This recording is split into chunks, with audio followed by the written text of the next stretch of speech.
आवाज़ उठाई थी, जो कुछ लोग तथाकथित लोग जो है दादा साहब फाल्के का नाम लेके, अवार्ड का नाम लेके लोगों को ठग रहे थे, बेवकूफ़ बना रहे थे, जो आपने आवाज़ उठाई थी वो लोगों तक पहुंची है। उसका ये असर हुआ है कि उनका कार्यक्रम रद्द हुआ है, वो मुंबई से छोड़ के भाग चुके हैं। क्या कुछ बोलना चाहेंगे इस बारे में? सर देखिए, कैसा है कि ये अपेक्षित ही था और ये होना भी चाहिए था।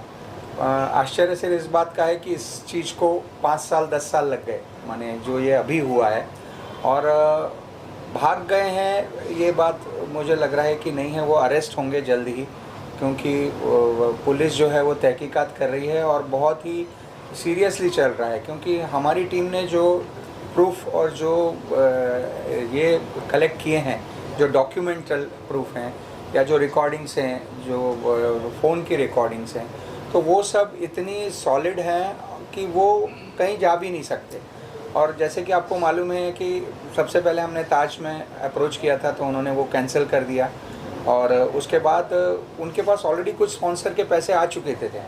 तो मैं तो ये कहूँगा कि वो स्पॉन्सर ने भी आगे आना चाहिए। अभी क्या होता है कि जब आप पुलिस में एफआईआर करते हैं तो ये एक स्टेज होता है, उसके बाद होता है उनको डॉक्यूमेंट चाहिए, कोई एक अफेक्टेड पार्टी आना चाहिए और उन्होंने बयान देना चाहिए कि मेरा ये लॉस हुआ है या मैं इस ठगी का शिकार हुआ हूँ, तब आदमी अरेस्ट कर पाता है। तो अभी उस स्टेज पे है कि हम लोग उस बारे में लोगों से बात कर रहे हैं कि लोग सामने आएँ जिनके पैसे गए हैं या जिनके स्पॉन्सरशिप में नुकसान हुआ है, जिनको गलत बात बता के पैसे लिए गए हैं। बहुत से लोगों से अवार्ड देने के नाम पे पैसे लिए गए हैं, बताया गया है कि आपको अवार्ड दिया जाएगा, इसके हाथ से दिया जाएगा, उसके माने सेलिब्रिटी के नाम लिए गए हैं। और हमारे पास अनफॉर्चुनेटली अभी 1-2 आर्टिस्ट है जिन्होंने एक्सेप्ट किया है कि हम लोग पीएमओ के नाम से हम लोग ये हो गए, इन्फ्लुएंस्ड हो गए। तो हमें ऐसे 1-2 लोग और चाहिए कि जो आए सामने, स्पॉन्सर चाहिए कि, क्योंकि आप देखेंगे कि जो पीएसयू हैं या जो बैंक है या एलआईसी और जो लोग हैं, ये सब लोग यही करके आए हैं कि ये पीएमओ इन्वॉल्व है या फिर इसमें गवर्नमेंट सपोर्ट है और ये अवार्ड जो है ये ओरिजिनल दादा साहेब फाल्के का रेप्लिका है, इस टाइप की कुछ चीज़ें। और उसमें दूसरी बात, इनक्रेडिबल इंडिया का भी नाम हम देखते हैं कि बार बार आता है। तो इनक्रेडिबल इंडिया ये टूरिज़्म मिनिस्ट्री का बहुत बड़ा कैंपेन था, इंटरनेशनल कैंपेन था, और वो बहुत अच्छी तरह से चलाया गया। अब चूँकि उनको टूरिज़्म डिपार्टमेंट से स्पॉन्सरशिप चाहिए थी, तो उन्होंने फेस्टिवल को टूरिज़्म से जोड़ा। तो आप देखेंगे कि इनकी मोडस ऑपरेंडी बहुत ही शार्पली इन्होंने वो पूरा फ्रेम किया है कि लोगों को कहीं भी यह ना लगे कि अरे इसमें कुछ गलत चीज़ है। तो यही है कि अभी लड़ाई पूरी ख़त्म नहीं हुई है, अभी हम पहली स्टेप में चढ़े हैं। आप लोगों ने भी बहुत अच्छा सपोर्ट दिया, अच्छा कवरेज दिया, तो आप लोग भी बधाई के पात्र हैं। पर ये लड़ाई अभी जारी रखना पड़ेगी, आपको भी, हमें भी और लोगों को भी, क्योंकि ऐसे बहुत से लोग हैं। माने इसके बाद हम सबको कम से कम 15-20 लोगों ने अप्रोच किया कि भाई ये एक दादा साहेब फाल्के नाम से अवार्ड है, ये एक दूसरा। और बताना चाहूँगा कि Dada Saheb Phalke short film awards भी है, ये सेम इन लोगों का, और ये लोग कुछ 2-2,5-3 हज़ार रुपये एंट्रेंस फीस लेते हैं, और ये भी 1,500-2 हज़ार लोगों से ली जा चुकी है, और कुछ 50-60 हज़ार में प्राइज़ देने का वो आपको लालच देते हैं।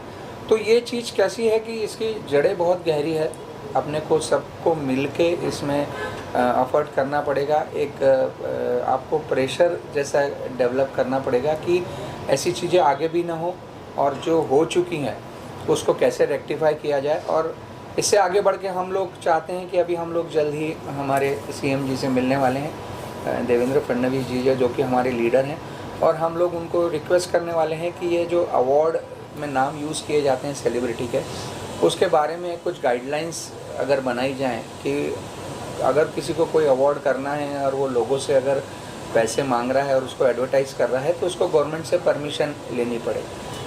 इसमें यह भी होगा कि जो जेन्युइन रेगुलर लोग हैं उनको तकलीफ़ होगी, पर आपको ये भी देखना पड़ेगा कि जब कोई रिस्ट्रिक्शन नहीं रहते हैं तो उसका गलत फ़ायदा लिया जाता है। और इसमें जैसे कि आपको मालूम है कि 25-30 करोड़ का कुछ हेराफेरी हुई है पिछले बराबर, अगर मैं सही हूँ तो 5-10 सालों में। तो ये बहुत बड़ा फ्रॉड है, और उससे भी ज़्यादा ये भावनाओं से खिलवाड़ भी है, क्योंकि आप जब किसी आर्टिस्ट को जो ऑलरेडी इमोशनल रहता है, जो स्ट्रगल कर रहा होता है, उसको आप कुछ आशा दिलाते हैं, उसको कुछ फेम देते हैं, और उसको बाद में पता चलता है कि उसके साथ धोखाधड़ी हुई है, तो वो एक अलग तरह का इमोशनल क्राइम है, ऐसा मुझे लगता है। सर, आपने जो सवाल उठाया था और उसका इतना असर हुआ कि सोशल मीडिया के ऊपर एक बहस छिड़ गई, और मेरे पास है भी, आप देख सकते हैं कि इनके फोटो और जो लोग दादा साहब फाल्के अवार्ड कराते हैं सोशल मीडिया पे काफ़ी ट्रोल हो रहा है। और ये आपका ही असर है सर, आपने जो है एक जागरूक नागरिक का जो अपना परिचय दिया है। सर, मैं ये जानना चाहता हूँ कि आपने ताज होटल को तो अप्रोच किया है, लेकिन मेन खेल था टूरिज्म का, उसी के नाम से पैसा उठाया जाता था। आपने वहाँ भी कुछ अगर लेटर दिए होंगे, वहाँ भी सवाल खड़े किए होंगे, वहाँ कुछ जिस भी हिसाब से आपने लेटरबाजी की होगी, आपको बता सके दर्शकों को। बेशक हम लोगों ने सब, मतलब हमारी पूरी एंटायर टीम इस पे काम कर रही है। जितने भी टूरिज़्म है, जैसे छत्तीसगढ़ टूरिज़्म हो गया, पंजाब टूरिज़्म हो गया, उत्तराखंड टूरिज़्म हो गया, महाराष्ट्र टूरिज़्म हो गया, हम सबसे कांटेक्ट कर रहे हैं। और जैसे ही हमारे पास उचित इन्फॉर्मेशन, राइट इन्फॉर्मेशन आ जाए, वो हम मीडिया को ज़रूर बताएंगे। और इस पूरे केस में पुलिस भी बहुत अच्छे से इन्वेस्टिगेशन कर रही है। एक नया खुलासा सामने आया है कि पिछली बार जो दादा साहब फाल्के अवार्ड हुआ था, उसमें स्ट्रीमिंग पार्टनर जो था वो ZEE5 था, राइट। तो जिस तरीके से हमें सर्टिफिकेट्स कल मिले हैं किसी एक व्यक्ति से, उसमें क्लियरली लिखा हुआ है कि ये जो है प्रधानमंत्री संग्रहालय से जो है ना सपोर्टेड बाई है। तो हमें पता चला कौन है, आपके इनको लेटर कौन इशू कर सकता है, उसमें ZEE5 का नाम इस्तेमाल किया गया है। तो कहीं ना कहीं लगता है कि कुछ ऐसी कॉर्पोरेट कंपनी भी जो उनके साथ इन्वॉल्व है, और क्या इसकी छानबीन होनी चाहिए, क्योंकि बहुत ही मतलब कह लें तो बहुत ही सेंसिटिव इशूज मुद्दा है ये। तो मैंने वो ZEE5 का लेटर देखा, इसमें प्रधानमंत्री संग्रहालय का लोगो यूज़ किया है एंड नीचे रेफर्ड बाय प्राइम मिनिस्टर भी दिया है उन्होंने, ये भी क्लियरली स्टेटेड है। तो इस इंसान ने सिर्फ एक्टर्स का ही नहीं, पर पूरी गवर्नमेंट का, हमारे ऑनरेबल लीडर्स का, हर चीज़, स्पॉन्सर्स का, बड़े ब्रांड्स का, सबका मजाक बना कर रख दिया है। तो उसे जल्द से जल्द अरेस्ट किया जाएगा। जी समीर सर, एक चीज़ मेरे ख्याल में ये आता है कि बीइंग अ जर्नलिस्ट, जब हम लोग ऐसे अवार्ड फंक्शन को जाते हैं तो हमें इस बात की जानकारी नहीं होती है कि ये कितना फेक और कितना जेन्युइन है, क्योंकि आपको भी पता है कि फिल्म स्टार जितने भी अवार्ड्स होते हैं सब बिकते हैं, है ना। सिर्फ इन्हीं पे क्यों सवाल उठाया जाए, लेकिन कहीं ना कहीं सरकार की तरफ से कोई गाइडलाइन होनी ज़रूरी है, और ये अगर गाइडलाइन है तो इसकी शुरुआत कहाँ से और कैसे होगी, उसके बारे में हम आप जानना चाहते हैं, because you are the right person to answer about this question. Sir, कैसा है कि ये एक बहुत बड़ा एक्सपोज हुआ है, स्कैम जिसे बोलते हैं, और फॉर्चुनेटली इसके सब आपके पास डॉक्यूमेंटल प्रूफ हैं जो पुलिस को हमने सबमिट किए हैं। तो मुझे लगता है कि अभी सरकार को बाध्य होना पड़ेगा इस पर कुछ निर्णय लेने के लिए, और कुछ इसके बारे में कुछ गाइडलाइंस इशू करने के लिए। पर यहाँ पे मैं एक बात और बताना चाहूँगा कि आजकल का युग जो है वो इंटरनेट का युग है। तो आपको, अगर आप कोई भी व्यक्ति अगर होगा तो उसको उसकी इंटरनेट पे जाके पहला बैकग्राउंड चेक करना बहुत ज़रूरी है, क्योंकि आपने देखा होगा कि जो अवार्ड होते हैं उनमें एक प्रॉपर जूरी होती है, उसका स्क्रीनिंग की एक सिस्टम होती है। जैसे आप नेशनल की बात करें तो उसमें जैसे मैंने कहा एन चंद्रा से लेके मणि रत्नम वगैरह जूरी रहती है, और वो एक प्रोसीजर करके फिर सिलेक्ट करते हैं बेस्ट फिल्म या बेस्ट ये वगैरह। यहाँ पे अवार्ड में सिलेक्शन वाली ऐसी कोई बात नहीं है, यहाँ पे बांटने वाली सिस्टम है। तो वो आप अगर देखेंगे और उनके वेबसाइट पे जाएंगे तो अगर कोई भी एक थोड़ा भी अपना दिमाग लगाएगा तो उसको समझ में आ जाएगा कि ये सब फर्जीवाड़ा चल रहा है। अनफॉर्चुनेटली मैं तो चाहूँगा कि ठीक है, हम लोगों ने किया, आप लोग भी जब जाते हैं तो आप लोग भी, मुझे लगता है कि थोड़ा और विजिलेंट होके ऑर्गेनाइज़र से पूछना चाहिए कि ये इतना आपके पास कैसा है। क्योंकि क्या है, देखिए, जब आप किसी को अवार्ड को अनाउंस करते हैं तो पहला अवार्ड हो गया, दूसरा अवार्ड हो गया, उसका मतलब लोगों को लगता है सब ठीक चल रहा है, बराबर। पर आपने एक मार्क किया होगा कि इस अवार्ड में गवर्नमेंट के मिनिस्टर्स नहीं आए, जितना मेरे को मालूम है, बराबर। शायद वो टूरिज़्म डिपार्टमेंट के CMD CEO आए होंगे, पर गवर्नमेंट से कोई आया नहीं। तो आप ये सोचिए, यही कितना बड़ा कंट्रोवर्शियल थिंग है कि PMO सपोर्टेड है, दादा साहेब फाल्के है, INB मिनिस्ट्री है, और कोई मिनिस्टर नहीं आ रहा। क्यों नहीं आ रहा? क्योंकि उसमें वैलिडिटी नहीं है। तो यही है कि ये सब जो चल रहा है, जिसको अब मैं बार बार शब्द लो रहा हूँ, डे लाइट रॉबरी है ये।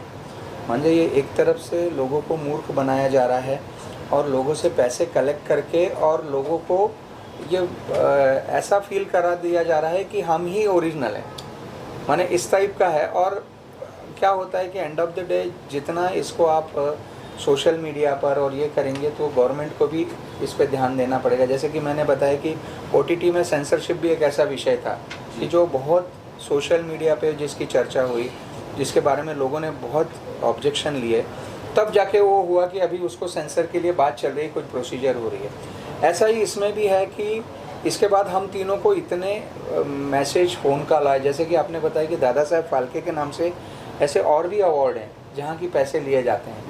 और मैंने यही बोला कि आईफा वगैरह से मिलते जुलते नाम लेके भी लोग अवार्ड निकालते हैं। तो ये सब चीज़ें जो हैं, ये चीज़ें जब तक लोगों में जन जागृति नहीं होगी, अभी क्या हो गया कि बहुत से इस मूवमेंट की वजह से जो कॉमन मैन है उसको भी समझ में आ गया। क्या होता है कि जब किसी अवार्ड की वैल्यू पता चल जाती है तो उसका रिस्पेक्ट ख़त्म हो जाता है। तो अभी पैसा देने वाला भी सोचेगा यार ये अवार्ड मैं ले रहा हूँ, इसका मार्केट में पता चल गया। तो इससे दूसरा फ़ायदा ये भी गया है कि अब कोई अवार्ड देगा या लेगा तो वो सोचेगा कि ये कैसा है, माने वो एक चेक लगेगा लोगों पे, ऐसा मुझे लग रहा है। और ये एक बहुत अच्छा डेवलपमेंट है। इसके बाद आप उस जो कल्प्रिट है उसको तो आप बिहाइंड द बार करेंगे ही, उसके ये है। लेकिन इस प्रोसेस में जितने लोगों को नुकसान हुआ है, पैसे का नुकसान हुआ है, स्पॉन्सरर गए हैं, तो वो आगे से ना हो। एंड ऑफ द यही है कि जब आप जागे तभी सुबह हो गई, यही आप बोल सकते हैं। बाकी हम लोग तो इसको छोड़ेंगे नहीं, हम लोग कोशिश करते रहेंगे। हमारे ऊपर भी सामने से लोगों ने बहुत प्रेशर करने की कोशिश की और हमें भी अलग अलग तरह से लोगों ने ये किया। पर हम लोग, जैसा कि हमने कहा कि हम लोग जो हैं, भले ही भारतीय जनता पार्टी चित्रपट आघाड़ी एक यूनियन है, पर हम इसको यूनियन की तरह से न देख के एक सोशल काम सोचते हैं कि एक ऐसी चीज़ है जिसको हम एक्सपोज लाएं। क्योंकि इंडस्ट्री में बहुत सी प्रैक्टिसेस हैं जो गलत हैं, पर ये जो एक चीज़ थी इस पर किसी ने भी ध्यान नहीं दिया था। मैंने ये एक, जिसे बोलते हैं ना कि एक बहुत रॉयली ये क्रिमिनल हो रहा था। और अभी लकीली ये है कि इस पर रुक गया है। जो स्पॉन्सरर थे वो भी अभी मेरे ख्याल से पैसा मांगेंगे, क्योंकि लॉन्ग प्रोसेस है, ओवरनाइट नहीं होगा। और आगे से ऐसा नहीं हो, यही हम आशा कर सकते हैं। सर, इस अवार्ड में एक बात ये पता चली है कि जो भी रेड कार्पेट पे जितने सितारे देखे गए, शाहरुख खान से लेकर के करीना कपूर, ये एक कंपनी है, एक PR कंपनी है जो जिन्होंने सबको वहाँ पे इकट्ठा किया है। तो हमने सुना है कि आप लोगों से उनसे बात भी हुई, क्या बात हुई है और क्या उनसे दोबारा बात हो पाई है, उसके बारे में हमें जानकारी चाहिए। क्योंकि इसमें संदेह ये है कि जो पूरे ताज लैंडसेन होटल में जिन्होंने इन सारे सेलिब्रिटीज़ को लाया वो एक ही शख्स है, वो आपको भी पता है। हम उसके बारे में जानना चाहते हैं, उनके नाम के साथ। हमारी बात नीलोफर कुरैशी जी से हुई, जिनका हाइप PR है एंड जो इस इवेंट से जुड़ी हुई है। जो सारे बड़े से बड़े सितारों को, शाहरुख खान जी, रेखा जी, जो हमने पहले भी नाम लिए, शाहिद कपूर, करीना कपूर, आलिया भट्ट, अदा शर्मा, सबको वो लाती है on red carpet for this event. उनसे हमारी बात हुई, वो हमसे बात करने में इंटरेस्टेड है नहीं, उन्होंने उतना इंटरेस्ट दिखाया नहीं बात करने में, बहुत सी बातें टाली। तो अब हम देख रहे हैं कि इससे भी कैसे आगे इन्वेस्टिगेट किया जाए। जी, अरेस्ट की प्रक्रिया कहाँ तक पहुँची है इसके बारे में जानना चाहेंगे। आया है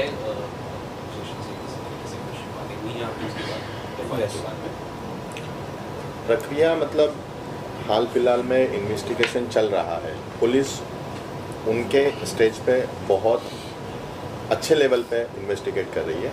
उनको समन्स भी दिया था कि हाजिर हो जाए, लेकिन हमें इन्फॉर्मेशन ऐसी मिली कि वो हाजिर नहीं है। और यहाँ तक हमें खबर है कि वो अभी उनके एब्सकॉन्डिंग है, मतलब उनके घर पर भी नहीं रह रहे। यहाँ तक मतलब हमें इन्फॉर्मेशन है। और इन्वेस्टिगेशन बहुत अच्छे लेवल पे चल रही है। कि सोशल मीडिया को हम लोग देख रहे थे DPAF के, तो उन्होंने भी एक कहा है कि बॉम्बे हाई कोर्ट में कोई याचिका उन्होंने भी दर्ज करवाई है जी, बेल के लिए। और या मतलब नहीं, ऐसा है कि जितने डॉक्यूमेंट्स वो देंगे उतने ही वो फंसते जाएंगे। इसके पीछे कारण ये है कि हमारे पास जो डॉक्यूमेंट्स हैं उनके, मतलब जो एविडेंस हमारे पास में, जो हम लोगों ने सबूत इकट्ठा किए हैं, वो मुझे लगता है कि बहुत पावरफुल एविडेंस है। कोई भी मतलब पीएमओ का नाम खड़ा होकर यूज़ करेगा, मिसयूज़ करेगा तो नहीं चलेगा। तो ऐसे पुख्ता सबूत हमारे पास में है, तो मुझे नहीं लगता कि हाई कोर्ट इसमें उनको दाद मिलेगी। समीर सर, एक बहुत अच्छी बात कही आपने, स्कैम करके मूवी बननी चाहिए। स्कैम है एक तरीके का ये तो। मैम ने भी कहा कि इस तरीके से कुछ घोटाला होता है तो मूवी बन जाती है उसके ऊपर। लेकिन ऐसा स्कैम जो लोगों को पता नहीं है, और इतने करोड़ों का आपने तो 25-30 करोड़, लेकिन हमें लग रहा है कि बहुत ज़्यादा हुआ होगा, इतने सालों से कर रहे हो। अब जिसका जो पैसा गया है, अब आगे तो चलिए no one is going to be a part of this, लेकिन जो इसका पैसा गया, क्या वो पैसा उनको वापस मिलेगा? ऐसा कुछ होने के चांसेस है? नहीं, देखिए कैसा, इसमें दो चीज़ें हैं। एक है स्पॉन्सरर, बराबर। अभी स्पॉन्सरर जब कोई किसी को देता है तो डिलीवरेबल्स की बात करता है, बराबर। डिलीवरेबल्स होता है, उनके एग्रीमेंट होते हैं। अगर उस हिसाब से उसने डिलीवरेबल्स दिए हैं तो वो मांग नहीं सकते, क्योंकि उनको जो प्रमोशन, मार्केटिंग या जो आर्टिस्ट का एंडोर्समेंट है वो उनको मिल चुका है। तो मुझे मालूम नहीं, उनकी लड़ाई उनको लड़ना पड़ेगी। बात रही जो अवार्ड आपने पैसे लेके लिए हैं जिन लोगों ने, बराबर, तो मैं यही किसी से बात कर रहा था कि इसमें कैसा है कि लोग क्यों डरते हैं सामने आने से। दो बातों से डरते हैं। एक तो उनको ये लगता है कि अगर वो बताएंगे कि मेरे से पैसे लेके दिया गया तो वो मूर्ख कहलाएंगे। माने वो बोलेंगे अरे उन्होंने रिलेटिव्स में तो सबको बोल दिया है कि मेरे को अवार्ड मिला है, दादा साहब फाल्के का अवार्ड है, गवर्नमेंट का अवार्ड है। और उन लोगों को जब पता चलेगा कि ये अवार्ड नकली है तो वो उनकी ही वो होगा, माने वो कैसे मूर्ख बने ऐसा सिद्ध होगा, क्योंकि वो ऑलरेडी सोशल मीडिया पे डाल चुके हैं और लोगों से वाहवाही ले चुके हैं। और दूसरा क्या होता है अनफॉर्चुनेटली कि लोग जो हैं वो इसके बाद की प्रोसेस से थोड़े से ये करते हैं कि अगर मैं बयान दूंगा, वैसे हमारे पास 2-4 लोग हैं जो रेडी हैं और वो प्रोसेस में हैं, पर मैं तो चाहता हूँ जितने इफेक्ट हुए हैं उसमें से अगर 50% भी लोग आएँ तो ये बहुत बड़ा एक केस हो सकता है। पर मेरे को बहुत से लोग फ़ोन आते हैं, वो बोलते हैं कि हमसे पैसे लिए हैं पर वो कैश में लिए हैं, तो हम वो प्रूव नहीं कर सकते। आप समझे कि नहीं? कई बार होता है कि वो जो दिए गए हैं लेन देन, उसमें क्या देने वाले हैं उसका कमिटमेंट नहीं है, माने उसका कोई रिटर्न प्रूफ नहीं है। एंड ऑफ द डे कैसा होता है कि वो जो प्रूफ्स होते हैं उसके लिए आपको कुछ उसका दिखाना पड़ता है, सॉलिड प्रूफ कि ये पैसे लिए गए, इसके अगेंस्ट ये दिया गया। तो ये चीज़ें जो आदमी क्राइम करता है या जो वो उसको प्लान करता है रॉबरी को या जो भी है, वो इसी तरह से करता है कि उसमें कोई लूपहोल न रहे। तो आप सोचिए कि हमारा काम उससे भी ज़्यादा कठिन इसके लिए हो जाता है क्योंकि जिसने ये किया है उसने ये जो सब लूपहोल लिए हैं कि जैसे प्रधानमंत्री संग्रहालय का जो लोगो है वो बेसिकली देखा जाए तो वो उसका पीएमओ से कोई लेना देना नहीं है, और सामान्य आदमी को प्राइम मिनिस्टर लिख दिया तो उसको लगता है प्रधानमंत्री है, तो वो लोगो उसने यूज़ किया। उसके बाद जो टूरिज़्म के लोगो उसने यूज़ किया, क्योंकि टूरिज़्म मिनिस्ट्री सोच रही थी कि इस बहाने हम लोग टूरिज़्म को बढ़ावा दें। आप समझ रहे हैं? तो इसमें यही है कि जो हो चुका उसमें मुझे मालूम नहीं कि कौन लोग उस पर करेंगे, उस पर केस करेंगे, क्योंकि आप ये देखेंगे कि ये पूरे इसमें अनिल मिश्रा जी उनका लड़का और जो ये पूरी फैमिली है HUF जिसे बोलते हैं, और इसमें बाहर के कोई कॉरपोरेट या ऐसे नहीं है। तो ये क्या होता है कि ये एक फैमिली के द्वारा चलाया गया एक रैकेट जैसा है जो उसी में ये हो जाता है। क्योंकि अगर कोई इतना बड़े लेवल पे अवार्ड करता है तो वो या तो प्राइवेट लिमिटेड कंपनी करते हैं या कॉरपोरेट को साथ में लेते हैं। आप समझ रहे हैं? तो ये एक फैमिली द्वारा चलाया गया एक स्कैम है, एक फर्जीवाड़ा है। तो उससे ये सिद्ध होता है कि ये आगे ऐसे लोग न कर पाएँ, उसके लिए हमें और आपको सबको सतर्क रहना पड़ेगा। किन धाराओं के तहत FIR हुई है, उस बारे में बता सके? आवाज़ नहीं आया, क्या कहा आपने? किन किन धाराओं के तहत FIR हुई है?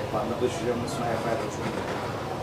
318 BNS ब्रैकेट 4 और ट्रेडमार्क 14(1) इन धाराओं के तहत उनके ऊपर FIR दर्ज हुई है। और सब चीज़ों में इन्वेस्टिगेशन चल रहा है। मतलब इसमें जो IO है सचिन राणे जी, PI सचिन, वरिष्ठ पुलिस निरीक्षक हैं, वो इस पूरे केस में इन्वेस्टिगेट कर रहे हैं। जी सर, इस दिन शायद वो 21 जनवरी थी या 22 जनवरी थी जब आपका प्रेस कॉन्फ्रेंस हुआ था 22 था। दादा साहब फाल्के को लेकर, और ठीक जब हमने ये कॉन्फ्रेंस किया उसके नेक्स्ट डे काफ़ी लोग मुझसे मिले भी हैं। कुछ लोगों ने बात कही है कि सर एक मिश्रा फैमिली के बारे में आप लोगों ने किया, लेकिन उसके अलावा बहुत से दादा साहब फाल्के अवार्ड है और उसमें 2 लाख से लेके 5 लाख तक पैसे लिए जाते हैं और ये करोड़ों की अमाउंट में चले जाते हैं। क्या ऐसे लोग, वो लोग भी जो है दादा साहब फाल्के का जो तस्वीर है उसका इस्तेमाल कर रहे हैं, उसका नाम इस्तेमाल कर रहे हैं, और खाली ये हो जा रहा है कोई टेलीविजन लिख दे रहा है, कोई आइकॉनिक लिख ले रहा है। क्या ऐसे लोगों के खिलाफ भी कार्रवाई हो सकती है क्या? देखिए सर, कैसा है कि ये सबसे बड़ी मछली जब पकड़ी जाती है ना, तो छोटी मछलियाँ घबरा जाती हैं। तो इसमें कैसा है कि जो मेन कल्प्रिट था, जो ओपनली कर रहा था, वो अभी सामने आ गया है। तो उसके वजह से कैसा है कि जब इस इंक्वायरी का दायरा बढ़ता जाएगा तो उसमें ये सब लोग आ सकते हैं। पर मैंने जैसे पहले कहा कि ये कब आएंगे, जब कोई कंप्लेंट करेगा। हमने इसको लेके कंप्लेंट किया, इसके लिए हुआ। अभी बाकी के लोगों में अगर उसकी वजह से लोगों को अवेयरनेस आती है और दूसरे अवार्ड्स के लिए लोग आते हैं, तो पुलिस इसको आधार मान के वो लेगी और उसको आगे जाके ये करेगी। तो ये एक अच्छा डेवलपमेंट हम बोल सकते हैं। बाकी ये तो है कि शॉक वेव्स हैं, जो दूसरे दादा साहब फाल्के अवार्ड के ऑर्गेनाइज़र हैं, वो लोग शॉक वेव्स हैं। कुछ लोग मुझे इनडायरेक्टली फ़ोन करके ऐसा भी बोल रहे हैं कि हम लोग जेन्युइन हैं, हम पैसे नहीं लेते, हम सिर्फ नाम लगाते हैं। तो ये एक अच्छी चीज़ है कि उन लोगों पे भी कुछ थोड़ा चेक हुआ है, और आगे जल्द ही कुछ ना कुछ होगा। एक बार वो अरेस्ट होंगे तो कुछ ना कुछ तो उस पर होना ही चाहिए। एक और इन्फॉर्मेशन आई है कि एक और दादा साहब फाल्के अवार्ड है जो करते हैं, वो शायद डॉक्टरेट की सर्टिफिकेट जो है डिस्ट्रीब्यूट करते हैं और दुबई तक लेकर के गए इस अवार्ड को। और ये भी सुना है कि एक लोगों से 2.5 लाख 5 लाख रुपए और लिए गए हैं। उनकी जो प्रीवियस कहानी ये है कि वो छोटे से डांसर हैं, है ना, लोगों से मांग के अचानक से वो बहुत बड़े रातों रात सुपरस्टार बन जाते हैं। तो एक तो सवाल ये हो गया, उसी के साथ एक एडिशनल सवाल ये है कि क्या जर्नलिस्ट की भी रिस्पॉन्सिबिलिटी बनती है, क्योंकि ऐसे अवार्ड्स हर दिन लोग कवरेज करने के लिए जाते हैं, तो क्या उनकी भी रिस्पॉन्सिबिलिटी बनती है? और क्या जर्नलिस्ट आप ये कहना चाहेंगे कि आपको अगर पता चले कि ऐसे अवार्ड्स हो रहे हैं, आप हमें तुरंत इन्फॉर्म कीजिए ताकि हम उन पर कड़ी से कड़ी कार्रवाई कर सकें? करेक्ट, क्योंकि आप भी अभी इतने ज़्यादा उनसे कनेक्टेड रहते हैं, उनसे 1 to 1 करते हैं, और आप भी कैसे हैं कि आपको भी मालूम है कि कौन से अवार्ड की जेन्युइनिटी कितनी है। कि जब पैसे का लेन देन होता है या जो होता है, तो सबसे पहले इन्फॉर्मेशन आपके पास आती है। तो आप लोगों का कर्तव्य है कि आप लोग हमारे पास आएँ या पुलिस के पास जाएं और इस बारे में आवाज़ उठाएं। क्योंकि जैसे आपने कहा कि और भी कुछ लोग हैं कर रहे हैं, तो मुझे लग रहा है कि उसके बारे में भी अगर कोई कंप्लेंट करता है तो इस केस के साथ उसको जोड़ के भी इसको बड़ा बनाया जा सकता है। पर एंड ऑफ द डे वही है कि जब आप विसिल ब्लोअर बनते हैं तो आपके साथ कितने लोग खड़े होते हैं, ये एक सवाल होता है।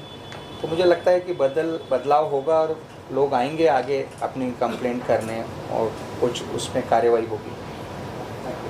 सर फाइनली आप अगर बता सके 22 जनवरी से लेके अब तक क्या कुछ हुआ? हालांकि बहुत कम समय है, लेकिन इस कम समय में आपने क्या कुछ हासिल कर दिया है? एक तो कार्यक्रम रद्द करा दिया है, ये तो क्लियर है, बहुत खुशी की बात है और बधाई की पात्र भी है। इसके अलावा कुछ और अगर बता सके? सर इस पे मैं बोलना चाहूँगा, इसके बाद निकिता जी और ये बोलेंगे कि सबसे पहली बात तो ये है कि जो इकोनॉमिक फ्रॉड होते हैं या जो ये होते हैं, इसमें 24 आवर में FIR हुई है, ये बहुत रेयरली हुआ है।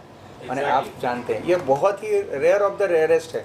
मैंने हाँ, तो हमें पुलिस वालों ने भी कहा कि हम लोग मैंने बहुत सी केसेस लेते हैं, क्योंकि इसका प्रोसीजर ऐसा होता है कि जब ऐसी कोई कंप्लेंट होती है तो सामने वाले पार्टी को बुलाया जाता है, उससे डॉक्यूमेंट चेक किए जा सकते हैं वगैरह। पर चूँकि हम लोगों की पूरी टीम, मैंने निकिता जी और सर जैसे मैंने आपको बताया कि वो भी लीगल बहुत अच्छा जानते हैं, वो पत्रकारिता से भी जुड़े हैं, और मैडम भी बहुत सालों से हैं कि जो डॉक्यूमेंट्स जमा करने का जो काम है वो उन्होंने बहुत ही इसमें किया है, माने जिसे बोलते हैं ना जी जान से किया है। तो हम लोग एज ए टीम इसको ऐसा प्रेजेंट कर पाए कि पुलिस को बाध्य होना पड़ा कि इस पर FIR होनी चाहिए। और उसके बाद फिर हमारे जो माने भारतीय जनता पार्टी के जो लीडर हैं, हमारे जो कामगार मोर्चा के अध्यक्ष हैं विजय हरगुड़े, वो हैं। बाद में अजीत चौहान करके हमारे अजीत दादा चौहान हैं जो कि स्पोक्स पर्सन हैं, आप जानते होंगे, वो पत्रकार भी हैं।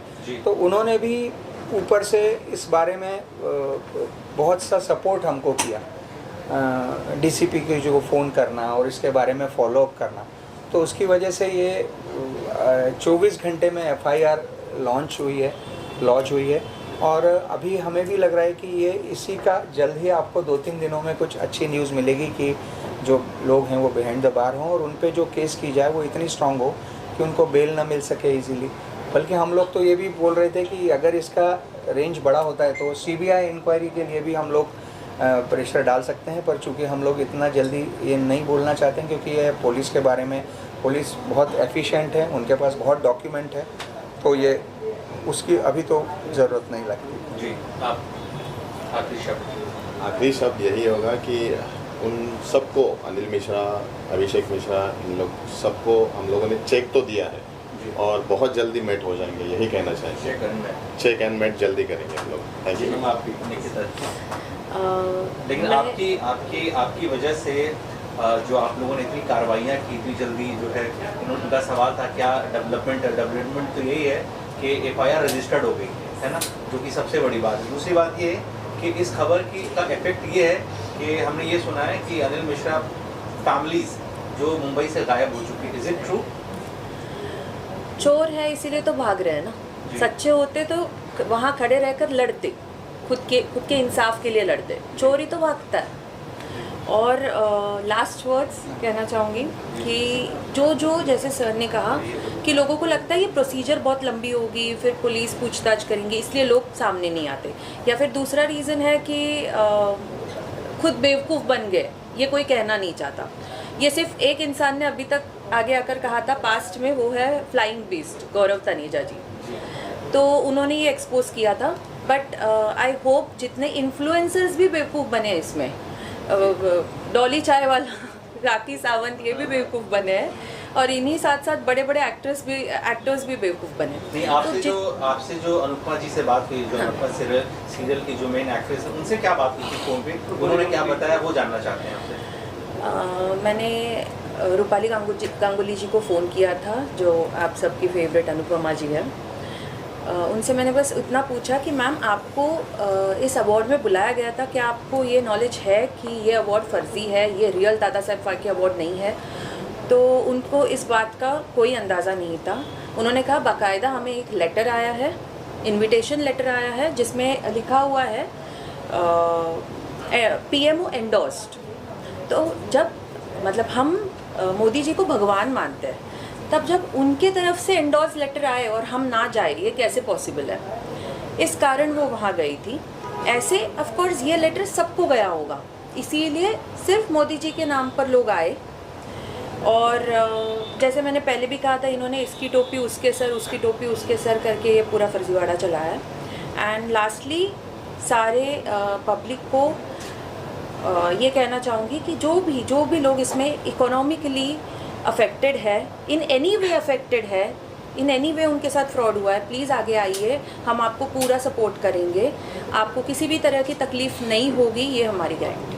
सर फाइनली मेरा एक और क्वेश्चन रह गया है कि जब इस तरह के हम आवाज़ उठाते हैं और बड़ा स्कैम होता है, तो वो शांत बैठते नहीं है, वो धमकी देते हैं, या उनके गुर्गे होते हैं वो धमकी देते हैं, वो धमकी दिया और ऐसी कुछ धमकियाँ आई, या फिर क्योंकि जब मेरा प्रेस कॉन्फ्रेंस हुआ उसके बाद मुझे वहाँ से समझ में आया कि भाई ये तो भारतीय जनता पार्टी के हैं, हम ऊपर से दबाव करेंगे, इनको बैठा देंगे, तो ऐसा कुछ भी हुआ अगर दर्शक को बता सकें। भारतीय जनता पार्टी को दबाने वाले अभी तक कोई नहीं है, और हमारे वरिष्ठ लीडरों ने हमें बहुत ज़्यादा सपोर्ट किया है, एक्सट्रीम लेवल पे सपोर्ट किया है। जो चीज़ जो भी सर ने कहा, जिसकी प्रोसीजर 5-6 दिन की है, वो 24 आवर्स में हो गई है, ये भारतीय जनता पार्टी है। और गुर्गे या फिर उन्होंने कोई धमकी दी? बहुत सारे कॉल्स आए, सर को आए, मैडम को आए हैं, बहुत लोगों के कॉल्स आए हैं कि बाबा हमें दबाया जाए, हमें मतलब हम बोल ना पाए, हम कुछ कर ना पाए। इस चीज़ के लिए बहुत लोगों ने हमें मतलब कॉल किए हैं। लेकिन जो भारतीय जनता पार्टी का मतलब दबदबा है और भारतीय जनता पार्टी क्या कर सकती है, वो मेरे ख्याल से दिख गया है सब लोगों को। और हमारे लीडर का गलत जगह से नाम लिया गया है, तो हम लोग तो बैठने वाले नहीं हैं, और वो किसी भी हाल में जस्टिफाइड नहीं है, तो हमें किसी का डर ही नहीं है। सच के साथ में है। मतलब जो लोग आपसे जुड़ना चाहे या कंप्लेन करना चाहे या फ़ोन नहीं कर सकते ईमेल आईडी के थ्रू, अगर उस तरह से भी कुछ अगर कह सके आप लोग, बहुत लोग चाहते हैं आपसे जुड़ना या बताना अपनी बात को। हमारे भारतीय जनता पार्टी के लीगल सेल है, लीगल सेल में वो कांटेक्ट कर सकते हैं। हमारे जो प्रदेश कार्यालय है, प्रदेश कार्यालय में वो आ सकते हैं, हमें जो भी चीज़ की जानकारी है वो दे सकते हैं। हम उनके साथ में 100% उनके साथ में खड़े रहेंगे।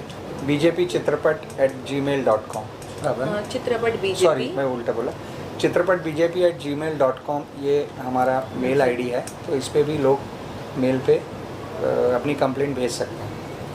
और फिर भी कांटेक्ट ना हो तो हमसे हाँ